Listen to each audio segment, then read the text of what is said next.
허환구의 라디오 오늘. 여러분 안녕하십니까, 허환구입니다. 추미애 법무부 장관이 어제 한 강의에서 윤석열 검찰총장을 향해 장관 말을 들으면 좋게 지나갈 일을 더 꼬이게 했다, 이런 얘기를 했습니다. 두 사람의 갈등이 점점 커지는 모양새인데요. 오늘 미래통합당 김종인 비대위원장은 문재인 대통령을 향해 장관을 신임하면 총장을 해임하면 된다, 이런 발언을 또 쏟아내기도 했습니다. 추미애 장관과 윤 총장의 갈등, 과연 윤 총장의 하극상이 문제일까요? 아니면 여권발 윤 총장 쳐내기가 시작된 걸까요?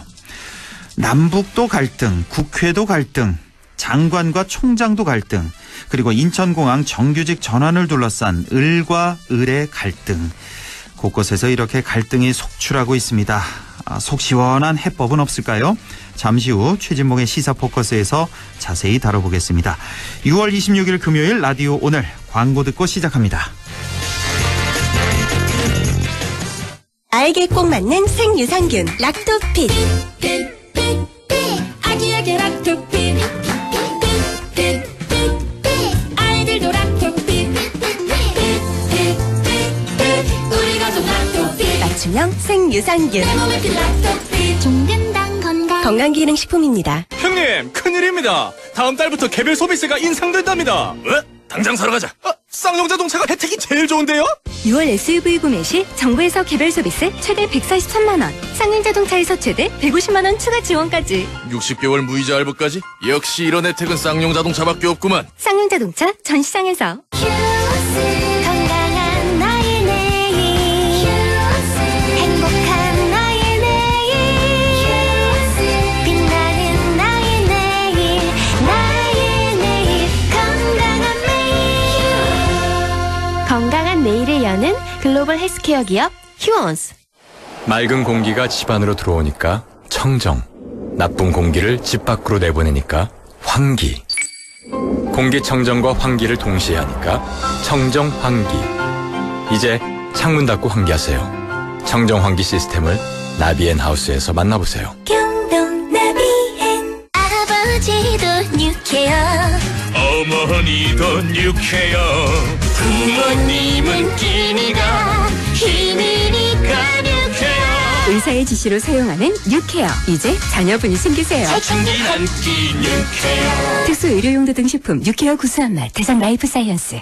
여의도 더블 프리미엄의 중심축을 잡아라. 힐스테이트 여의도 파인 누체.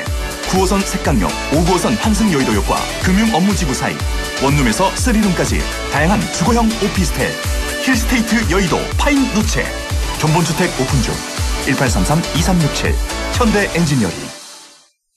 네, 라디오 오늘 금요일 순서 시작합니다. 1부 한 주간의 시사 이슈 진단해보는 최진봉의 시사포커스 잠시 후에 만나보겠고요. 2부 어려운 경제 이슈를 알기 쉽게 풀어보는 시간이죠. 경제, 요 정도는 알아야 한다. 박연미의 경제 요정 준비되어 있습니다. 이어서 라디오 드라마 낙동강 전선이 계속됩니다. 라디오 오늘과 라디오 드라마 낙동강 전선은 유튜브로도 다시 들으실 수 있습니다. 많은 애청 바랍니다.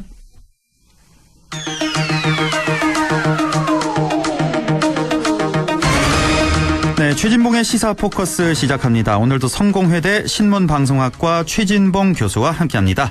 교수님 안녕하십니까? 예, 안녕하세요. 예, 추미애 법무부 장관과 윤석열 검찰총장 간의 갈등이 갈수록 거세지고 있습니다. 이 얘기부터 좀 시작을 하겠습니다. 네. 자, 최근에 그 문재인 대통령이 회의석상에서 서로 좀 협력하라고 잘 지내라고 이런 말까지 했는데 아랑곳하지 않고 두 사람의 갈등 계속되고 있는 모습. 엄밀히 말하자면 그 공식 석상에서 추미애 장관이 윤 총장을 상당히 비판하는 발언을 지금 몇 번을 했어요, 최근에. 그렇죠. 그렇죠. 예, 맞습니다. 그래서 이제 제가 볼 때는 이제 이런 것 같아요. 이게 두 건이 사실 이제 문제가 되고 있는 건데요. 두 건. 첫 번째로 한명숙 전 총리 관련된 수사에 이제 그 증언이 바뀌었지 않습니까? 그렇습니다. 그러다 보니까 거기에 대한 수사, 조사, 감찰이라고 얘기하시겠죠. 감찰 문제. 그리고 이제 또 하나의 문제는 현재 진행되고 있는 그 수사 관련된 문제 중에서 검언 유착 문제, 요 문제 두 가지가 논란이 되고 있는 건데, 일단은 잘 아시는 거죠. 검언인척 관련해서 이제 당사자로 지목되고 있는 그 검사장을 일단 전보 조치했지 않습니까? 그렇습니다. 그 전보 조치를 해서 이제 현직에서 이제 위원으로 옮겼거든요. 예. 그 문제가 논란이 되고 있는 건데 지금 그거는 뭐 윤 총장이 적극적으로 나서서 문제를 삼고 있지는 않고 다만 그 한명수 전 총리 관련해서는 이 감찰을 하라고 사실은 법무장이 지시를 내린 건데 그 부분을 이제 그 검찰총장이 받아들이지 않았죠. 지금 그 법무부 장관 표현을 그대로 빌리겠습니다. 네. 반만 받아들였어, 반만. 아하. 이게 원래는 한명숙 전 총리 관련해서 이제 진술을 했던 사람들이 수사 과정에서 검찰의 강요에 의해서 말을 바꿨고 그다음에 조작된 어떤 발언을 했다라고 지금 얘기를 하고 있는 거잖아요. 예. 그거에 대해서 이제 감찰을 하라고 지시를 했는데 네. 이걸 인권 관련 부서에 조사를 맡겼거든요, 검찰총장이. 서울중앙지검 내에 있는 인권조사부에. 예, 그렇죠. 예. 네, 그런데 이걸 감찰을 다시 해라고 지시를 했는데 법무부 장관이. 예. 그걸 이제 이행을 안 하고 어떻게 했냐면 인권부서하고 감찰부서하고 잘 협조해서 해라 이렇게 이제 그 지시를 받고 나서 네. 검찰총장이 행동을 했거든요. 그러다 보니까 이제 반을 지키지 않았다 이런 근데 논란이 되고 그 부분이 네. 일단 법무장관이 대검 감찰부에서 조사를 하라고 지시를 했는데 예. 윤석열 총장이 그 얘기를 듣지 않고 그냥 서울중앙지검 안에 있는 인권조사부로 여기서 감찰을 해봐라. 그렇죠. 이렇게 됐단 말이에요. 예. 이건 뭐 어떻게 해석해야 되는 거예요? 그건 법에 어긋나는 거예요. 왜냐하면 이게 법에 의하면 법무부 장관이 검찰이 제대로 수사를 할 수 없는 상황, 또 공정한 수사가 감찰이 진행되지 못하는 상황이 됐을 경우에는 법무부에서 할 수 있게 돼 있거든요, 지시를 해서. 그러니까 그 차원에서 본다고 하면 저는 이제 법무부 장관의 지시를 검찰이 따라야 된다고 봐요. 그러니까 지휘 계통이 법무부 장관이 검찰총장이 지시를 할수록 돼 있고 그 원칙에 따라 지시를 했기 때문에 검찰총장인 것을 따르지 않은 것은 일단 비판의 빌미를 준 건 분명해요. 윤석열 검찰총장이. 그걸 그냥 감찰국에 넘겼으면 되는데 그걸 끝까지 또 인권조사국에서 하라고. 왜 그랬나 그게 좀 이해가 안 가서요. 그건 이해가 안 되죠. 그러면 사실 검찰이나 검찰총장이 주장하는 것처럼 문제가 없다고 하는 것을 과연 국민들이 믿을 수 있을까. 그럼 만약에 떳떳하면 왜 이걸 감찰을 안 하고 감찰국에서 하지 않고 왜 인권국에 계속 두려고 하는가. 이런 문제가 발생하는 거고 또 이게 인권의 문제인가 하는 부분에 논란도 있어요. 아니 이게 인권 문제는 이런 거잖아요. 수사를 받고 조사를 받던 사람이 뭐 인권 침해를 당하거나 아니면 막 그 강압적인 수사를 당했을 경우에 거기에 대한 진상을 파악하기는 인권이 맞지만 이건 검찰 내부의 비리와 관련된 거잖아요, 사실은. 그렇죠. 이거 뭐냐면 검사들이 이걸 뭐 조작했다는 게 사실이라고 하면 이거는 인권의 문제가 아니라 감찰을 해야 될 문제인 거죠. 그런 차원에서 본다고 하면 감찰국에서 하는 것이 상식적인 건데 왜 자꾸 검찰총장이 이걸 인권국에 놓으려고 하는지 그 부분이 이제 사실은 논란이 되고 있는 거죠. 알겠습니다. 자, 바로 어제였습니다. 조금 전에 말씀하신 그 검사장, 지금 부산지검에 있는 한동훈 검사장이잖아요. 그 얼마 전 몇 달 전에 부산으로 또 발령을 해서 그때 또 한참 시끌시끌했던 그 한동훈 검사장. 법무연수원의 연구위원으로 발령을 내리고 직접 감찰에 이제 착수한다고 밝혔는데 한동훈 검사장 혹시 모르시는 분을 위해서 한마디로 그러니까 윤 총장의 오른팔이다 이렇게 보면 되겠죠? 그 검언 유착 의혹의 바로 그 당사자고. 그렇죠. 자, 그래서 이번 이 인사를 두고서 이번에 이제 검사 내전의 작가이자 이번에 이제 국회에 입성한 통합당의 김웅 의원이 이런 비판을 했네요. 녹취록이 나왔다는 이유만으로 수사 일선에서 내쫓았다. 한동훈 검사장을 저 법무연수원으로 보내버렸다. 그러면 추미애 장관 이름이 만약에 언급되는 녹취록이 나오면 장관직 내려놓을 것인가라고 아주 날선 비판을 했는데 자, 이런 통합당 측의 이런 비판 어떻게 보십니까? 저는 좀 그거는 이해가 안 돼요. 왜냐면 한동훈 검사장의 녹취록이 이제 처음에는 안 나왔었어요. 그게 지금 문제가 되고 있는 이동재 기자죠. 그 채널A의 그 기자의 휴대전화에서는 그게 다 지워져서 없었거든요. 그런데 그 자리에 함께 있었던 걸로 아마 저는 기억을 하는데 아니면 함께 있었지 않다 하더라도 다른 방법으로 그 후배 기자가 그걸 갖고 있었던 거예요. 그 후배 기자의 그 자료를 이게 압수수색을 해서 찾아낸 게 바로 그 녹취록이거든요. 근데 녹취록이 예를 들어서 나왔다고 하는 것은 물론 구체적인 내용은 우리가 이 언론 통해서 알려진 것처럼 그 채널A 기자가 이 사람의 이름과 직책을 언급하면서 예. 그 이제 문제가 되고 있는 그 피의자한테 예. 이런 부분이 있으니까 당신이 정권에 가까운 사람 이런 일에 연루됐다고 얘기를 해라. 그러니까 지금 예, 기억이 가물가물하신 분들을 위해서 지금 하고 예. 있는 얘기가 그 채널A의 예. 이동재 기자가 유시민 이사장이 관련돼 네, 맞아요. 있다. 그 네, 얘기만 그렇게. 불어달라. 그러면 다 네. 알아서 하겠다. 그 사건을 그렇죠. 두고 하시는 거죠, 지금? 그렇죠. 예, 뒤에는 그러면서 지금 한동훈 검사장이 버티고 있다. 이런 있다. 녹취록이 예. 나온 거예요. 맞습니다. 예. 그리고 한동훈 검사장과 본인이 통화했던 녹취록도 거기서 들려준 거예요. 예, 예. 그게 이제 녹취록이 연관돼 있는 거거든요. 그러면 자 물론 한동훈 검사장은 자기는 거기에 개입이 안 했다고 얘기하고 그렇게 주장을 하고 있습니다 지금. 그런데 어쨌든 녹취록에 그 당사자의 목소리가 있다고 하면 네. 과연 이게 수사가 공정하게 이루어질 수 있을까? 그 사람이 계속 수사 현상에 있는 상태에서 그렇죠. 그 부분은 이제 국민들이 볼 때도 의문이 들지 않습니까? 네. 그러니까 이게 어떻게 될지 모르는 거예요, 이분이. 그런 상황에서 이 사람이 계속 검사장의 직무를 하는 것이 타당한가 하는 부분이에요. 예. 그러니까 이 의혹이 그냥 녹취록이 안 나왔고 그냥 얘기만 있다면 또 어느 정도 이해가 돼요. 그런데 녹취록이 나온 상태에서 만약에 그 녹취록 안에 이 사람, 이 한동훈 검사장의 목소리가 있다고 하면 그거는 상당히 좀 신빙성이 있는 자료가 된다고 볼 수 있지 않겠습니까? 예. 그런 상황에 수사에 있어는 이 사람이 계속 앉아있는 것은 수사에 압력을 가할 수 있는 위험성은 충분히 있다고 저는 보여요. 본인이 정말 떳떳하다면 본인 스스로가 그 수사로부터 나와 있는 것이 저는 더 타당하다고 보거든요. 예. 그 자리에 계속 앉아있는 것 자체가 어쨌든 저 검찰 선후배 관계고 검찰의 어쨌든 청장과의 가장 가까운 사람이라고 평가받고 있는 거잖아요. 예. 그 사람의 영향력을 행사할 수 있는 가능성을 충분히 예견해 볼 수 있기 때문에 예. 제가 볼 때는 수사에서 배제한 것은 이 수사의 공정성을 위해서 저는 필요하다고 봐요. 그리고 한동훈 검사장 입장에서도 본인이 떳떳하면 거기 잠깐 나와 있는 게 그게 크게 문제가 되는 건 아니잖아요. 만약에 문제가 없으면 다시 복귀하면 되는 거고. 그렇죠. 그런 건데 이걸 가지고 뭐 이게 억압이다 이렇게 얘기하는 거는 저는 좀 지나치지 않나. 저는 그런 생각이 듭니다. 그나저나 추미애 장관이 취임한 지 아직 1년이 안 됐죠?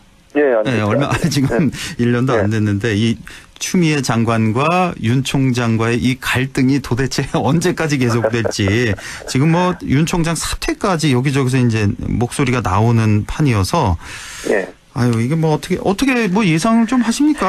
저는 이 시나리오를 제가 말씀을 드려보면 예, 예. 그때는 윤 총장이 스스로 거취를 결정하지 않는 한 예. 대통령이 바꾼다거나 이럴 가능성은 저는 전혀 없다고 봅니다. 그거는 0%에 가깝다. 만약의 경우를 제가 말씀드리는 겁니다. 한동훈 네. 검사에 연관이 돼 있고 또 이렇게 뭐 또 한명숙 전 총리 관련해서 이 사람들의 조사가 이루어졌는데 그게 사실로 밝혀지면 본인이 어쨌든 이런 부분에서 맞고 이랬다는 이제 이런 게 있잖아요. 그렇죠, 지금 여러 논란이 되고 의혹을 있는데 덮으려는 듯한 예, 그렇죠. 그런 의혹이 있으니까 그런 상황이라고 하면 본인이 계속 검찰총장 이직을 유지할 수 있을까? 저는 여론이 그렇게 돌아서지 않을까 하는 생각이 들어요, 개인적으로. 자, 인천공항 얘기를 좀 해보죠. 코로나 이후에 혹시 인천공항 안 가보셨죠? 여기가 코로나 이후에는 안 가봤습니다. 예. 지금 상당히 한산할 텐데. 그럴 것 같아요. 최근 며칠 사이에 아주 시끄럽습니다. 예. 인천공항 보안 검색 요원들이죠. 이 비정규직, 정규직 전환을 두고 상당히 말이 많습니다. 비정규직이 줄고 정규직이 늘어난다면 뭐 노동 안정, 경제 활성 위해서 좋은 일인데 지금 보면은 크게 두 가지예요. 지금 밖에서 취업을 준비하고 있는 취준생들의 반발이 있고 기존의 그 인천공항 내에 있는 기존 정규직들이 또 반발을 하고 있는 모양새예요. 네, 그렇죠. 저는 이게 언론의 문제다 봐요. 언론의 가장 문제다. 큰 문제는. 왜냐하면 최초로 이 문제가 시작된 게 언론의 한 보도 때문입니다. 제가 어느 언론사라고는 얘기 안 하기 신문사인데 보수 신문사인데요. 그 신문사에서 무슨 보도를 했냐면 그 SNS에 떠도는 어떤 그 말을 인용을 해서 보도를 했어요. 그거에 연봉 얘기하고 그건가요? 맞습니다. 그 얘기입니다. 연봉 5천만 원이고 뭐 자기는 서울대 연구대 나온 게 부럽지 않다. 이렇게 있다가 정규직되니까 너무너무 좋다. 뭐 야호 깍깍 뭐 이러면서 이런 얘기. 저도 요 봤습니다. 기사가 한번 나가면서 이게 이제 일파만파 퍼지기 시작한 거예요. 그러니까 문제가. 이번에 비정규직에서 정규직으로 전환되는 그 보안 검색 요원들 연봉이 5천만 원 된다. 그렇게. 근데 사실이 그게 아니잖아요. 정확한 아니에요. 사실은 3,800만 원 정도죠. 3,800 몇십만 원. 그러니까요. 그게 문제라는 거예요. 이 언론이 보도가 나가면서 이제 엄청나게 비난과 비판이 많아졌어요. 그리고 이제 비정규직, 그 다음에 취업을 하려고 준비하는 사람들이 이게 사실로, 왜냐면 언론에 일단 보도가 나가면 네. 사람들은 사실로 믿을 가능성이 높아지는 거 아니겠습니까? 그렇습니다. 그런 상황인데 이게 사실이 맞지 않는, 아까 말씀하신 것처럼 원래 지금 정규직화 되신 분들, 제가 볼 때 정규직화라는 말도 좀 저는 무기계약직이라는 표현이 더 맞을 거라는 생각이 들어요, 개인적으로. 예, 왜냐하면 이분들이요, 정규직, 지금 현재 인천공항공사의 정규직은 연봉이 평균 5천만 원 정도 되는 것 같습니다. 평균 지금 9천만 원으로 알려지고 있는데요. 9천만 원인가요? 예, 네. 일반 정규직 그 정도... 9천만 원 선이고 지금 이분들은 무기계약직으로 해서 한 3,800만 원 정도. 네, 맞아요. 그렇죠? 네. 예. 그러니까 직군 자체가 달라요. 예, 완전히 다릅니다, 지금. 예. 그러니까 예를 들면 취업을 준비하는 사람들이 인천공항 정규직에 들어가려고 준비하는 그 코스하고 이분들이 지금 무기계약생하고 다른 코스예요. 그러니까 취준생들이 준비해서 들어가려는 그 자리는 아직 그대로 있는 겁니다. 그렇습니다. 근데 예. 마치 언론에서는 그 자리를 뺏기는 것처럼 막 보도를 하는 거예요. 그러니까 사람들이 볼 때는 화가 나지 않겠습니까? 제가 전형적인 이거는 노노 갈등, 그러니까 을과 을의 갈등을 부추기는 거예요. 예. 그 기사가, 그리고요, 그 기사의 내용 보면 누군지 확실하지도 않아요. 그 카톡이라고 보통 얘기하는 거기에 올라온 글도 누가 작성했는지도 모르고 예. 지금까지 그게 정말 비정규직 정규직 된 사람이 쓴 글인지도 확인이 안 되고 있어요, 지금. 그런데 그 SNS에 떠도는 글을 가져다가 기사를 쓰고 그것 때문에 이런 문제를 촉발시켰으니 저는 언론이 취재를 해야 된다고 보거든요. 만약에 가장 기본적인 사실관계를 확인을 안 해보고 5천만 원과 3,800만 원 큰 차이인데. 아니 저는요, 이런 글이 올라왔으면 인천공항공사에 전화만 해보면 돼요. 그러니까 바로 정말 이런 글이 올라왔는데 사실 맞습니까? 예. 이번에 정규직화되는 무기계약직으로 바뀌는 분들이 누구누구가 얼마나 받지, 이거 확인하면 되는 거잖아요. 이게 이제 가짜뉴스, 예, 가짜뉴스 네, 하나였고 지금 또 하나 가짜뉴스가 왜 알바생처럼 들어왔다가 전혀 아닙니다. 로또 취업했다, 정규직이 네. 되는 거 이거 말이 되냐. 그래서 지금 취준생들이 반발하고 있는 거잖아요. 네. 근데 그것도 사실이 아니에요. 아니죠. 공항공사에서 뭐라고 밝히냐, 알바 천국이나 이런 알바 웹사이트를 통해서 전혀 직원을 뽑지 않는다는 거예요. 아니 이것도 전화 한 통화 해보면 됩니다, 사실. 안 그렇습니까? 아니 기자들이 대체 취재를 왜 안 하는지 모르겠어요. 그리고 이런 기사는 제가 볼 때는, 제가 이제 물론 MBC는 그렇게 안 할 거라고 보지만, 아니 이런 기사는 의도를 갖고 썼다고 오해를 불러일으키기에 충분한 기사입니다.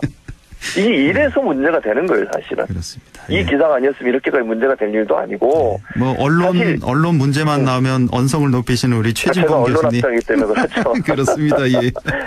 그리고 아니 저는 이 문제가 비정규직에 있는 분들이 얼마나 많습니까, 우리 사회에. 그렇습니다. 자, 제가 볼 때는 이런 비판하시는 가족분들 중에 자기 가족에 비정규직 없는 사람 거의 없을 거예요. 네. 그럼요. 저는 좀 그런 마음을 이해했으면 좋겠어요. 예, 일단은 이 취준생들의 반발은 이런 가짜 뉴스를 보고 이렇게 반발하는 건 이해가 갑니다. 저 같아도 그렇죠. 그럴 것 같아요. 만약 이게 사실이었다면. 사실이면. 자, 근데 기존의 그 인천공항공사에 있는 기존 정규직 반발하는 이유를 보니까 그 연간 한 500만 원 정도 복리후생비가 나온대요. 근데 똑같이 정규직이 또 이런 자기들보다 더 많은 정규직들이 들어오는 거잖아요. 이번에 한 1,900여 명 들어오니까.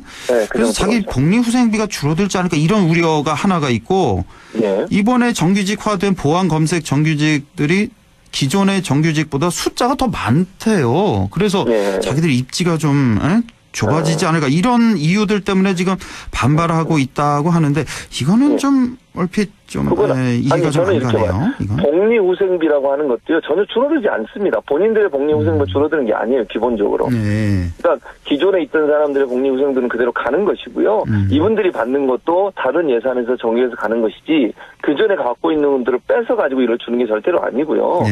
또 하나 숫자가 많은 것은 저는 전혀 문제가 안 된다고 봅니다. 왜냐하면 아까 제가 직군 얘기를 말씀을 드렸잖아요. 이분들은 특수 업무를 하시는 분들이에요. 경비 업무를 하시는 분들이고 사무직이 아니잖아요, 지금. 그러니까 이분들의 숫자가 많은 건 기존에도 많았어요. 물론 무기계약직으로 됐다고 해서 이분들의 숫자가 많으니까 기존의 사무직이나 아니면 행정직으로 들어오신 분들, 공항공단에 정규직으로 들어오신 이런 분들이 피해를 당할 거라고 저는 보지 않습니다. 아니 업무의 영역 자체가 다른데 그게 피해를 줄 수 있는 상황은 아니라고 보거든요. 근데 그런 차원에서 이거를 뭐 이렇게 걱정하시는 것도 저는 우려라고 생각이 들어요. 근데 요즘에 하도 이 코로나 이후에 일자리가 불안불안하니까 이런 생각이 또 들 것도 같네요. 또 이렇게 생각해 보니까. 뭐 그런 이해는 돼요. 무슨 말씀인지. 그러니까 그분들이 그런 생각을 할 수는 있지만 그런 우려와 걱정은 안 하셔도 된다는 생각이 들고, 왜냐하면 업무 영역이 너무 다르고 그렇죠. 이게 지금 경비 업무를 하신다고 얘기했잖아요. 보안 업무 하시는 분들은 그 예. 업무를 하셔야 되는 분들 다른 데로 갈 수 있는 영역이 아니라고 그렇죠. 저는 보거든요. 퇴직할 때까지 그 업무만 하는 거니까 원칙적으로. 예. 예, 그래서 그런 걱정은 기우다 이렇게 말씀드릴 수 있습니다. 예. 어쨌든 문재인 대통령 취임 초기에 아마 그 화면 기억하실 겁니다.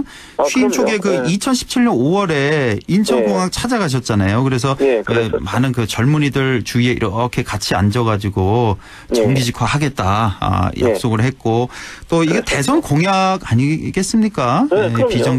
비정규직들 정규직화 하겠다. 자, 그런 차원에서 일단은 이런 방향은 맞는데 이 가짜 뉴스에서 시작된 이런 어떤 뭐 취준생들과 기존 정규직들의 이런 반발 때문에 아주 시끌시끌한 이 얘기도 해봤습니다. 오늘 말씀 여기까지 듣죠. 성공회대 최진봉 교수와 함께했습니다. 고맙습니다. 예, 감사합니다. 네, 라디오 오늘 잠시 후 2부에서 뵙겠습니다.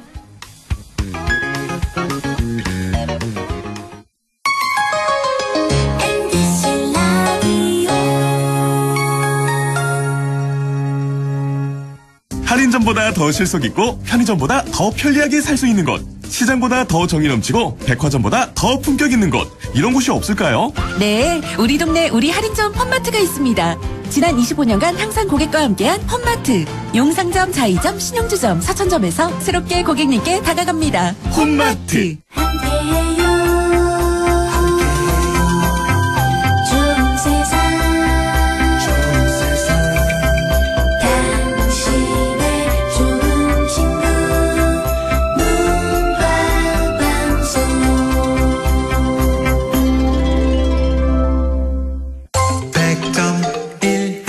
라디오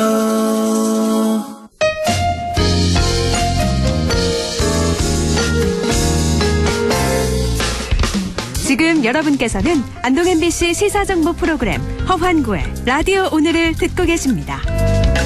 저는 사생결담 강재입니다.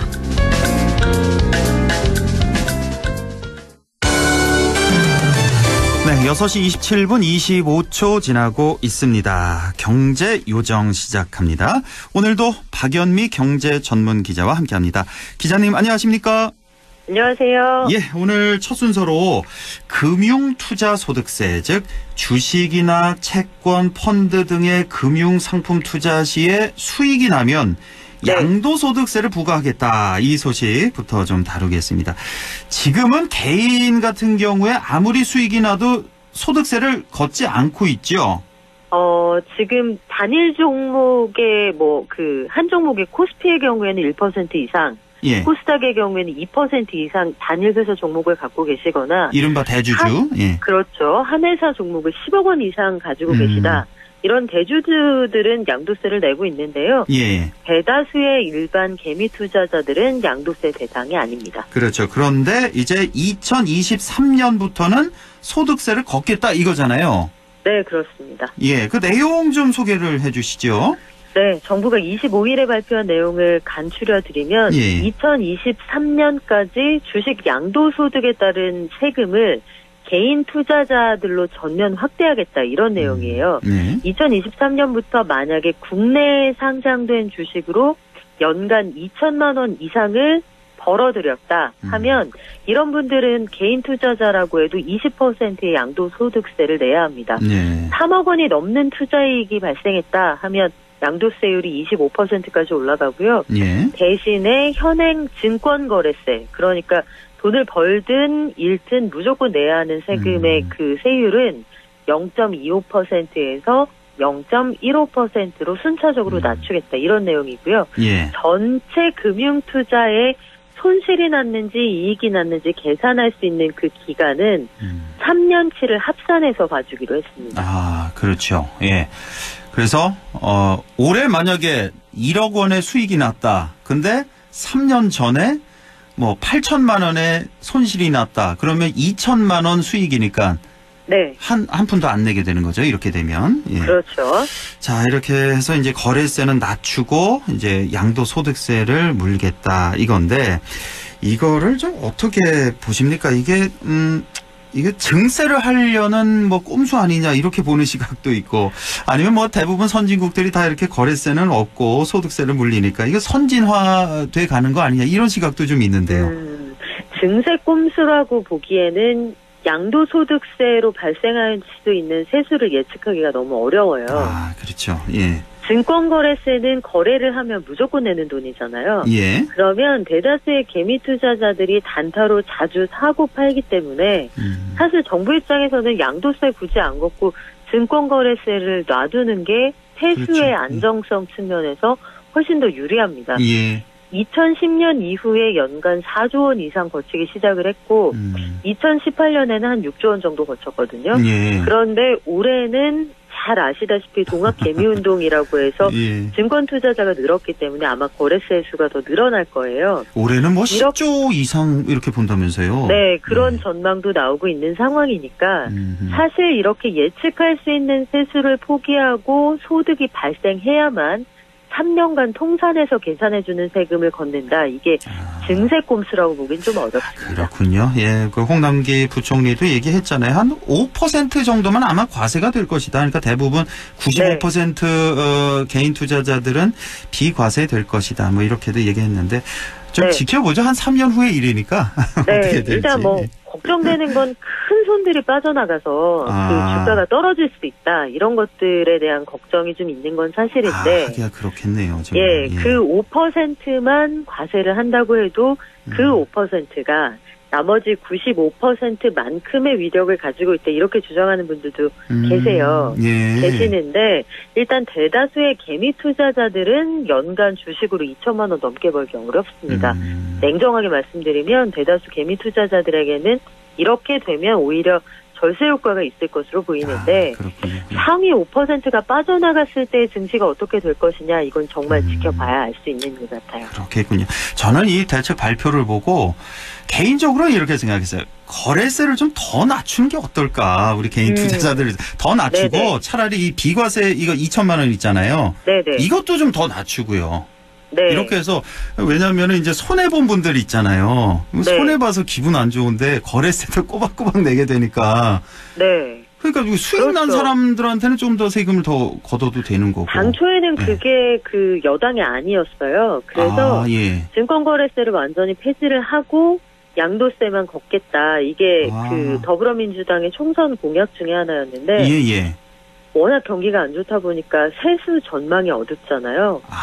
당장은 폐지하기가 쉽지가 않다. 정부가 이런 의견을 펴서 이에 따른 절충안을 찾을 것으로 보이는데 아마 2022년 이후에 보면 양도세도 받고 거래세도 받는 거 이중과세 아니냐 이런 논란이 좀 있을 수 있고요. 이에 대한 정부 입장은 그거 경비 처리해주겠다. 거래세는 양도세에서 빼주는 그런 방법도 있으니까 이중과세 논란 피해갈 수 있다. 이렇게 얘기를 하고 있습니다. 알겠습니다.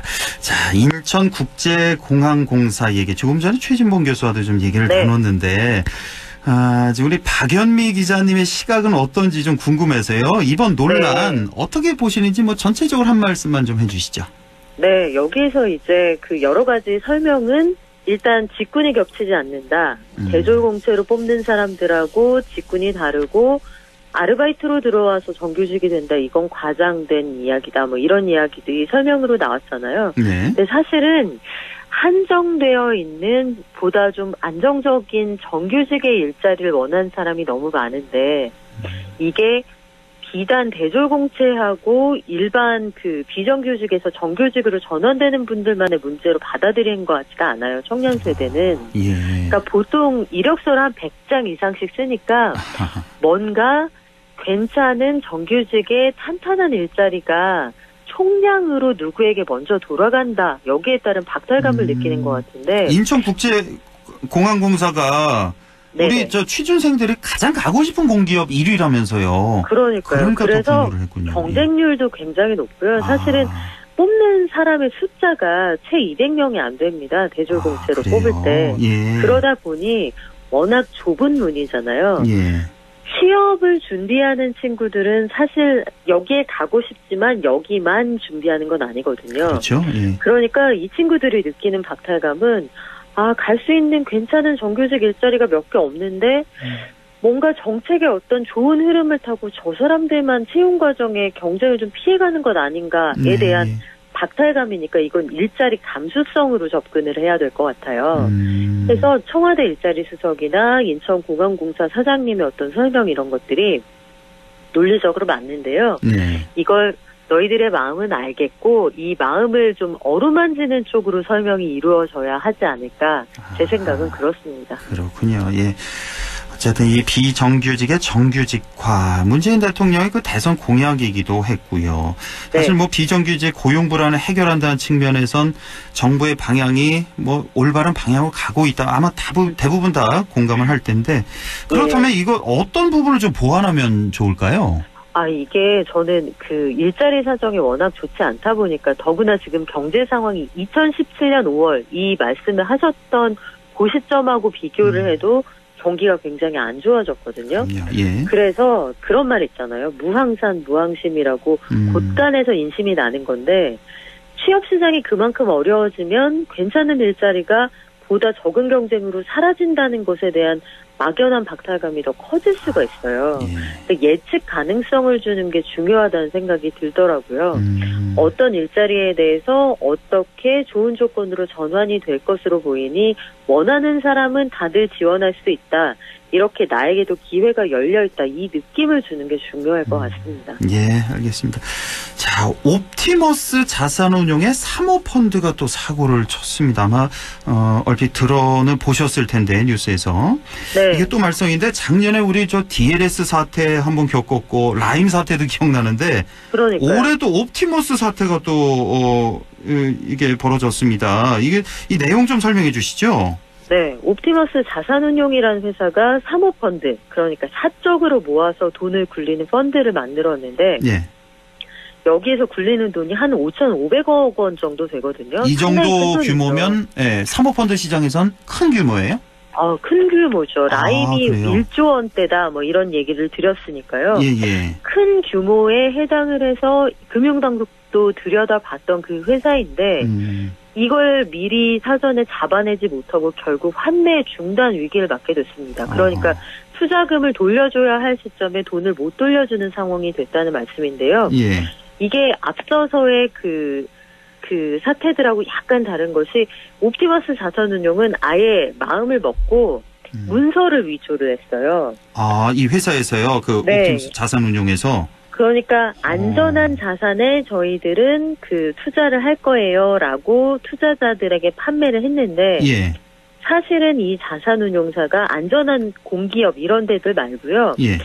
사채 시장 혹은 소규모 건설사 이런 곳들 대부업체 이런 곳에 투자를 했다가 돈을 떼이거나 수익률이 좋지 않았다는 겁니다. 아니 이래도 되나요? 이런 일이 흔히 있는 거예요? 안 되죠. 안 되고 흔히 있는 일도 아닐 뿐더러 이렇게 마음 먹고 문서를 위조를 해버리면 사전에 문제가 없는지 스크린을 해도 이 회사가 제출한 서류를 바탕으로 심사를 하게 되기 때문에 이게 금융당국도 찾아내기가 참 어렵습니다.